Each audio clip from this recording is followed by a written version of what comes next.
any screenings of the recent remake? No, I haven't even seen it. There's some problem there with Haim Saban himself. It's bad blood. Okay, so I'm going to introduce myself again. My name's Ron Wasserman. I write music for a living. I started when I was a kid, and I've done it ever since. And if you go watch the X-Men video, you'll get a much better introduction than this. Alright, scene 4, take 1. Okay, so it's been a while. We've been busy. You can check out what we've been up to right over there. Hello? Who? Who is this? Rita, what? What do you want? Oh. Vince! Why is it every time we try to finish this video, it's just, there's no way I can defeat Rita Repulsa alone. That is, unless, oh my god, it's finally time.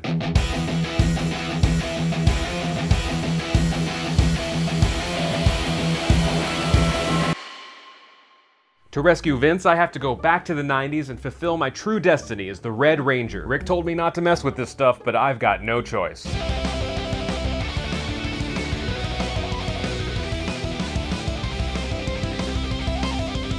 All right, here we go. Whoa, this is cool. I mean, rad? Anyway, this interview with Ron Wasserman is the only source of clues I have to finding out where the Power Rangers got started. Reminds me of those videos I watch online where a girl lays under the table. Wrong interview. Like many starving artists, Ron was playing in bands and living gig to gig. So I was playing a lot of bands in the 80s.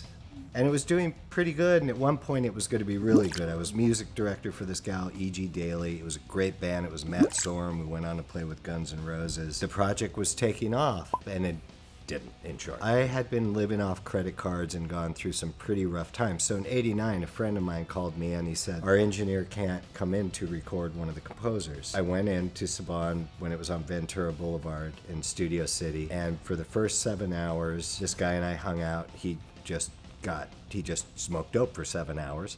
And he goes, all right, ready to record. Pulls out a trumpet, pulls out a Linn drum machine, comes up with a beat, and in 1 hour records 3 one-minute cues with alternate ending. And he got $150 each for this, so he made $450. I hadn't made $450 in a week ever. I said, I gotta get into this business. I was allowed to go in the building unpaid and just mess around in the studio and learn more about how their system worked. And then they brought me in part-time, then they brought me in full-time. And the first 3 years, I just kept writing stuff, and there was a couple producers there that were really fundamental to my career change. They broke me of the songwriting format. Oh, this must be where he gets his big break. And then they would come to me with home video stuff, and they'd say, can you write a theme for this, for the Three Little Pigs? Oh, well, I'm sure they loved it. And I would just get a note back like, what the fuck? So they didn't like what I was doing. This is going well. But then one night in '92, I went in and they said, we need a theme song for the show called Power Rangers. The only instruction was, and I cannot remember if there was any footage, maybe use the word go. Haim's had a lot of work because he had Go Gadget Go, Inspector Gadget, so maybe use that. And I remember at one point I had to call my friend and go, morphine? Morphin or morphine? Are they called Morphine Rangers? He goes, it's morphin, fucking moron.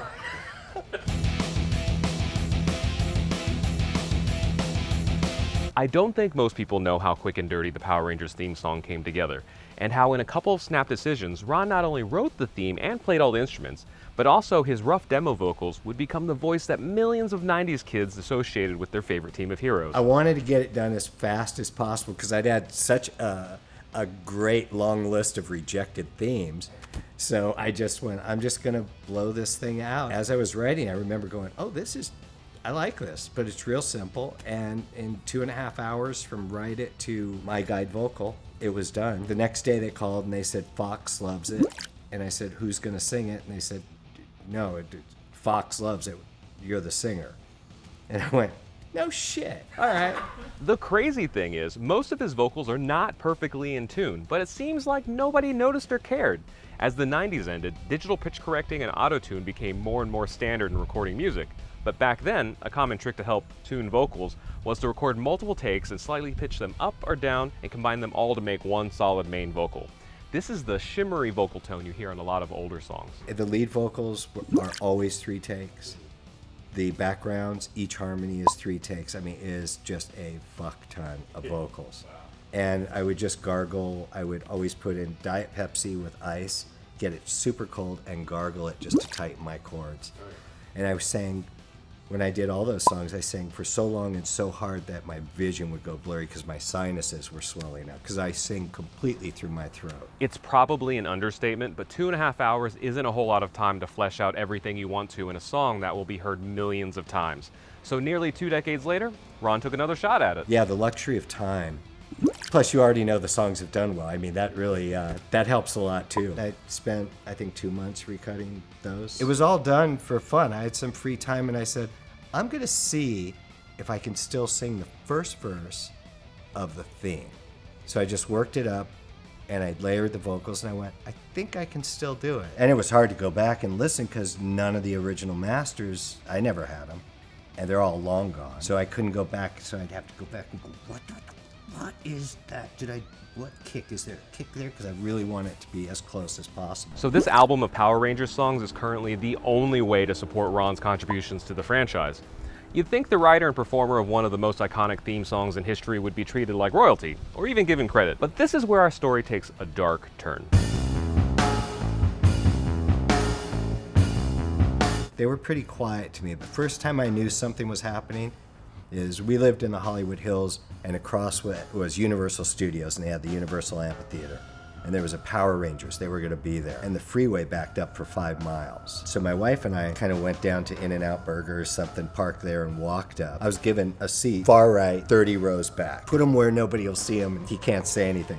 And I remember they played that thing, and the whole place lit up, and they were all singing it. And I went, this is weird. And it's really weird that we're sitting way back and over here. That's when I knew. You gotta remember that back in the early 90s, or now, there was no social media to follow the zeitgeist easily, unless you were a kid or a network exec, and Ron was a working composer on to the next dozen projects. As the show got more popular, the effort to hide Ron Wasserman and his contributions was increasing. And then the show got bigger and bigger. I worked at nights, but if there was ever a chance of any network exec being around, they got me out of the building. They didn't want anybody to know I was doing this. That's why I didn't do the first film, because Robert Kraft over at 20th Century said his name appears as composer, so that they yanked me. So, in case it hasn't become clear already, Ron Wasserman wrote and performed the Power Rangers theme song. The show went on to become a massive hit, and not only was he not credited, he was actively being hidden from the public, and even network executives. This was completely legal though. In short, this was a work-for-hire deal, where a songwriter gets paid a lump sum to relinquish their songwriting credit and any future royalties. It was more common in the 80s and 90s, but it still happens now. Hell, our band, RKVC, has been hired for similar work-for-hire projects, and we're not allowed to talk about them because of contracts. But the bottom line is, sometimes it's the only way to get the bills paid. Ron worked for Saban and wrote many theme songs and scores that went uncredited in exchange for a stable salary. But that was then, and nowadays, thanks to the internet, the world knows who the true songwriter is. With the recent Power Rangers movie reboot, you'd think that he'd be on the top of producers' minds. Apparently there were a lot of meetings where the staff was pushing to get me in, and I honestly don't know what it is, but they said there's some problem there with Haim Saban himself. It's bad blood. So what was the problem with Saban?